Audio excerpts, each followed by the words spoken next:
शाम 5 बजे प्रिया kitty party से घर लौटी। आते ही पर्स एक तरफ फेंका और बेड पर दोनों हाथ पैर फैलाकर लेटते हुए बोली, वाह मज़ा आ गया, इतनी मस्ती तो आज तक कभी नहीं की।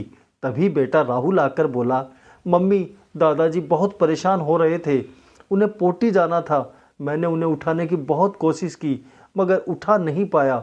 आखिर दादाजी ने कपड़े खराब कर दिए। आज राजू अंकल भी नहीं आए, बेचारे दादाजी कब से गंदगी में पड़े हैं। प्रिया नाक सिकोड़ते हुए बोली, ओह माय गॉड, ये बुढ़ा भी ने पूरा मकान बदबू से सड़ा दिया है।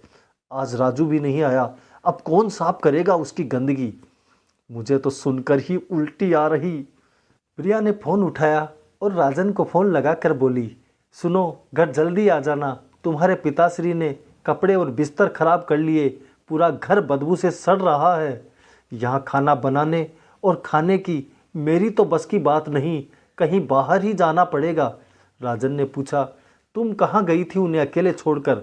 सुबह ही तो तुम्हें बोल कर आया था, आज राजू गांव गया है, कल तक आएगा। आज पिताजी का ख्याल तुम्हें ही रखना है। लकवे की वजह से उनके तो हाथ पैर काम करते नहीं, कभी भी कोई ज़रूरत पड़ सकती है। प्रिया बोली, 2 घंटे ही तो गई थी, क्या अब बुड्ढे के चक्कर में मैं अपनी सर्किल की पार्टियां भी छोड़ दूं? क्या 2 घंटे वो रोक नहीं सकते थे? प्रिया ने फ़ोन काट दिया। थोड़ी देर बाद डोरबेल बजी। प्रिया नाक और मुंह पर रुमाल रख गेट खोलने आई। गेट पर राजन को देखकर बोली, अरे अभी आ गए, अभी तो 6 भी नहीं बजे। राजन कुछ नहीं बोला, सीधे अपने कमरे में गया, फटाफट कपड़े उतारे और टी शर्ट नेकर डाल लिया। प्रिया पूछती रही, राजन ने उसे कोई जवाब नहीं दिया। सीधे पिताजी के कमरे में गया। पिता की आंखें आंसुओं से भरी थी, क्योंकि 2-3 घंटों से वो उस गंदगी में पड़े थे। लकवे की वजह से वे पराश्रित हो गए थे। राजन ने उनकी देखरेख के लिए राजू को रखा था, पर आज वो नहीं आया था। राजन पिताजी की आंखें पोंछते हुए बोला, माफ़ कर दो पिताजी, गलती तो मेरी ही है। राजू की अनुपस्थिति में मैंने आपको प्रिया के भरोसे छोड़ दिया। ऐसा पता होता तो आज दुकान बंद रख लेता, क्या ही फर्क पड़ता, एक दिन बंद रह जाती तो आपकी ये दशा तो न होती। फिर उसने राहुल को आवाज़ दी। प्रिया बोली, तुम्हें जो करना है करो, मेरे बेटे को इस गंदगी से दूर ही रहने दो। राजन बोला, बुढ़ापा तो कल हमारा भी आएगा, ये जो आज देखेगा वही कल करेगा। जैसे तुम्हारे माँ बाप के दिए संस्कार तुम आज यहाँ दिखा रही, मैं नहीं चाहता कल मेरा बेटा भी तुम्हारे जैसे ही संस्कार सीखे। राजन और राहुल पिताजी को सहारा देकर बाथरूम ले गए। गंदे कपड़े उतारकर उन्हें नहलाया। पहले उन्हें दूसरे कपड़े पहनाकर कुर्सी पर बैठाया। बिस्तर पर बिछा प्लास्टिक और बेडशीट बदली। उन्हें बिस्तर पर लिटाकर गंदे कपड़े बेडशीट वगैरह साफ करने लगा तो प्रिया बोली, अरे ये तो रहने दो, कल राजू आकर कर लेगा।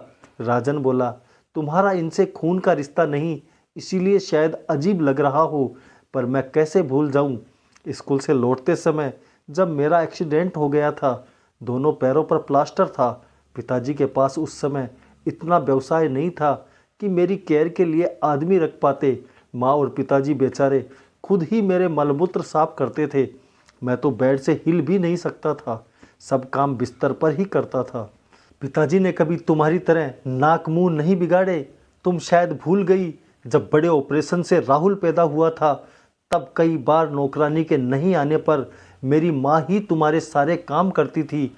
आज पिताजी को लकवा आ गया तो तुम्हें भारी लगने लगे।